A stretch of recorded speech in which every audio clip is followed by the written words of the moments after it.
വിവാഹ ദിവസമുണ്ടായ വാഹനാപകടത്തിൽ പരിക്കേറ്റ് ചികിത്സയിലായിരുന്നു ആലപ്പുഴ തുമ്പോളി സ്വദേശി ആവണി ആശുപത്രി വിട്ടു. എല്ലാ പ്രാർത്ഥനകൾക്കും ആവണി നന്ദി പറഞ്ഞു. ചികിത്സയുമായി മുന്നോട്ട് പോകുമെന്ന് പങ്കാളി ഷാരോൺ പ്രതികരിച്ചു.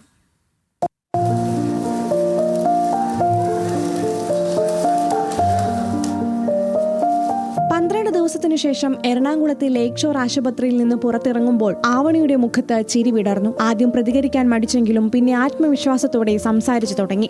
എനിക്കറിയാം, ഇന്നറിയാത്തവരും ഒരുപാട് പേര് എനിക്ക് വേണ്ടി പ്രാർത്ഥിച്ചിട്ടുണ്ടെന്ന് അറിയാം. ഒരുപാട് താങ്ക്സ്. ഒരുപാടെന്ന് വെച്ചാൽ ഒരുപാട് എൻ്റെ രണ്ട് ഫാമിലിയുടെയും പേരിൽ നിന്നും ഒരുപാട് താങ്ക്സ്. എന്താ കിട്ടി, ഉറപ്പായിട്ടും കിട്ടി. ലേക്ക് ഷോർ ഹോസ്പിറ്റലിന് എൻ്റെ ഒരു ലൈഫ് എന്തായാലും ഇപ്പൊ ഇവിടെയാണ്. ജീവിത പങ്കാളി ഷാരോണും അമ്മയും ആവണിക്കൊപ്പം ഉണ്ടായിരുന്നു. ചികിത്സയുമായി മുന്നോട്ടു പോകുമെന്നും അതിനുശേഷം വിപുലമായി വിവാഹ ചടങ്ങ് നടത്തുന്നതിനെ കുറിച്ച് ആലോചിക്കുമെന്നും ഷാരോൺ. ഇല്ല, ഇപ്പൊ ഇനി കൂടുതൽ ആവണി ഒന്ന് എഴുന്നേറ്റ് നിന്ന് നമ്മുടെ കൂടെ സപ്പോർട്ട് ചെയ്യുക എന്നുള്ളതാണ്. അത് കഴിഞ്ഞിട്ട് നമ്മുടെ കസിൻസ് എല്ലാവരും തീരുമാനിക്കുന്നുണ്ട് ഒരു ചെറിയൊരു ഫംഗ്ഷൻ.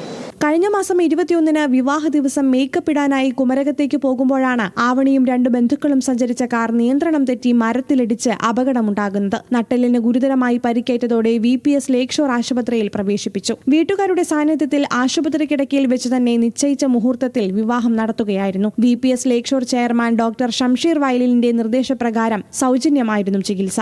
ന്യൂസ് മലയാളം, കൊച്ചി.